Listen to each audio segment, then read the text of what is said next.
করি, তাহলে সিনিয়র চালাবাজ যারা আছে, আগের বিএনপি, আগের জামাত, আগের এবি পার্টি, তাদেরকেই দিই, প্রমাণে দিয়ে দরকার কি, আমরা খুচরা কাছে খাই। আর হ্যাঁ, যদি নতুন রাজনৈতিক বন্দোবস্তই করতে চান, তাহলে স্থানীয় সরকার আর জাতীয় নির্বাচনের চেয়ে বড় হলো পলিটিক্যাল কালচার। আর পলিটিক্যাল কালচার বদলাতে পারবে বাংলাদেশের একটা জিনিস, সেটা হলো সংস্কার, সংস্কার, সংস্কার। যেই কথা সংস্কারের বিপক্ষে দাঁড়াবে, ডক্টর ইউনূস সাহেবের সাথে মিলিয়ে বলতে চাই, এই কথাটা অত্যন্ত পছন্দের। যেই যেই দল যেই যেই সংস্কার মানবে না, ওয়েবসাইটে দিয়ে দেওয়া হবে। আমরা যেন 100 বছর পরেও বাংলাদেশ যে ইতিহাস বিনির্মাণের সুযোগ পেয়েছিল, তার সাথে কারা গাদ্দারি করে তারা বাংলাদেশকে আবার বিক্রি করে দিল, দাবিদার করলো, করদরাজ্য করলো, তাদেরকে যেন আমাদের বাচ্চারা, আমাদের পরবর্তী প্রজন্ম চিনতে পারে, সেই জিনিসটা অন্তত আমরা চাই। এই অচল সংবিধানকে কেন এখনো রহিত করে নতুন জুলাইয়ের সংবিধান রচনা করা হবে না? আমরা এই বর্তমান ফ্যাসিবাদী কাঠামোর সংবিধানকে লাল কার্ড দেখিয়েছিলাম। আমরা 1 মাস আগ পর্যন্ত, 2 মাস আগ পর্যন্ত একটা কথা সবচেয়ে বেশি ছিল যে আগে সংস্কার না নির্বাচন।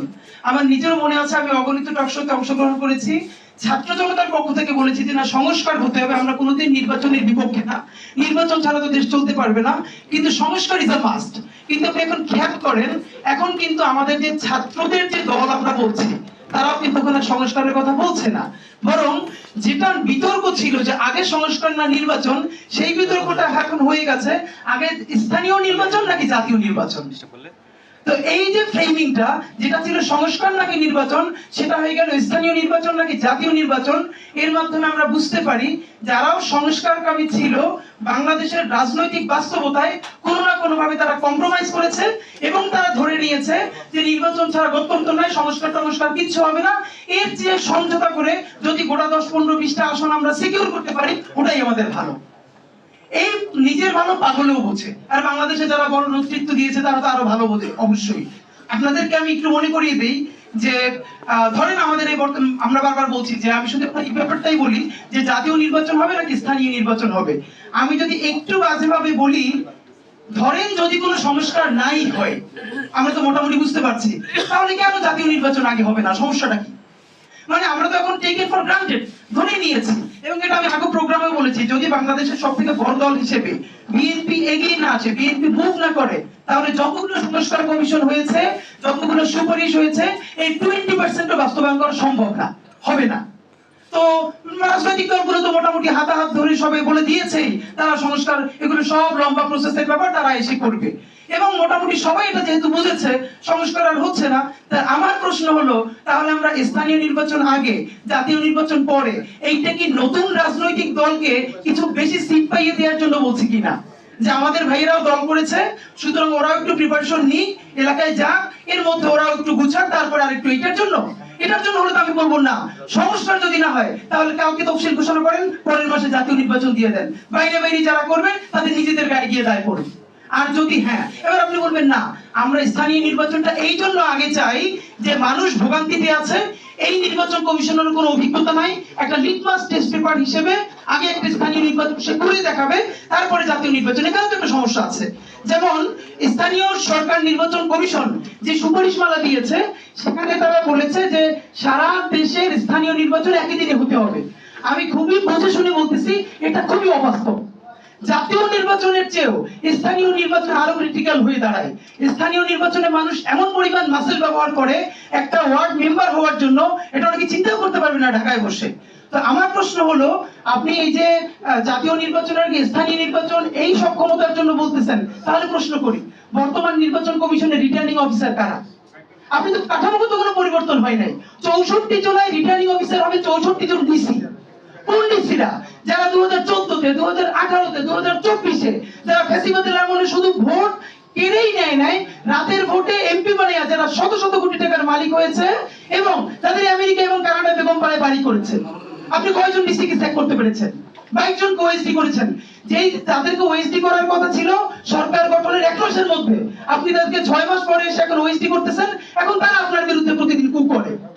তো আমার প্রশ্ন হলো, এর মানে আমি বলছি না, প্রশ্ন আমি এখন ধরেন একটা বড় যেটা মুশকিল, আপনি বলবেন স্থানীয় সরকার নির্বাচনটা আগে দেওয়া দরকার, এটা অবশ্যই মানুষ প্রচন্ড, যেমন আপনি ভাবেন একটা চারিত্রিক সনদ বা একটা কোনো ওয়ারিশ সার্টিফিকেট নেওয়ার জন্য বিভাগীয় কমিশনারের কাছে যেতে হচ্ছে।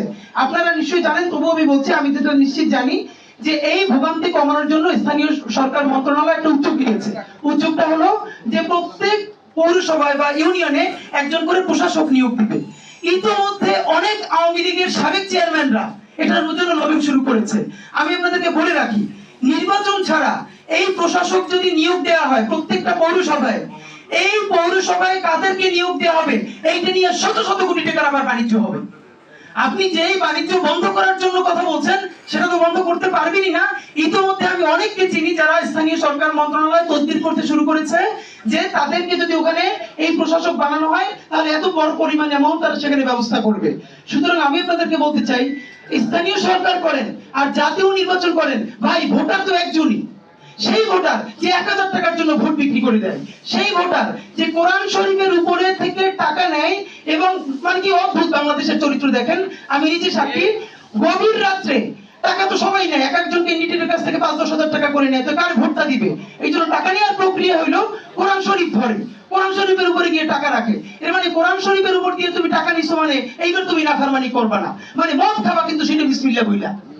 এই হলো বাংলাদেশের মানুষের পলিটিক্যাল কালচার। আসেন, এই যে এত ভালো কথা আপনারা বলতেছেন আমাদের ইয়াংদেরকে এম্পাওয়ার করার জন্য, গতকালকের ঘটনা আপনি শেষ করি। এই যে নতুন দল হলো আমাদের ভাইদের, আমাদের বন্ধুদের, তাদের যে এই ছাত্র সংগঠন গণতান্ত্রিক ছাত্র সংসদ, তার ঢাকা বিশ্ববিদ্যালয়ের যুগ্ম আহ্বায়ককে আজকে সকালে দেখেছি স্যাক করা হয়েছে। কেন? তিনি এলাকায় ঢাকা বিশ্ববিদ্যালয়ে যে ওয়াইফাই এর ব্যবসা করে তাকে ধরে তিনি 50,000 টাকা চাঁদা চেয়েছেন। তো নয়া রাজনীতির বন্দোবস্তের নামে আমি যে আবার নতুন চাঁদাবাজি করবো না ভাই। চাঁদাবাজি যদি করি তাহলে সিনিয়র চাঁদাবাজ যারা আছে, আগে বিএনপি, আগের জামাত, আগের এবিপিটি, তাদেরকেই দিই, প্রমাণে দিয়ে দরকার কি আমরা খুচরা কাছরি খাই। আর হ্যাঁ, যদি নতুন রাজনৈতিক বন্দোবস্তই করতে চান তাহলে স্থানীয় সরকার আর জাতীয় নির্বাচনের চেয়ে বড় হলো পলিটিক্যাল কালচার। আর পলিটিক্যাল কালচার বদলাতে পারবে বাংলাদেশের একটা জিনিস, সেটা হলো সংস্কার, সংস্কার, সংস্কার। যেই কথা সংস্কারের বিপক্ষে দাঁড়াবে ডক্টর ইউনূস সাহেবের সাথে মিলিয়ে বলতে চাই, এই কথাটা অত্যন্ত পছন্দের। যেই যেই দল যেই যেই সংস্কার মানবে না ওয়েবসাইটে দিয়ে দেওয়া হবে।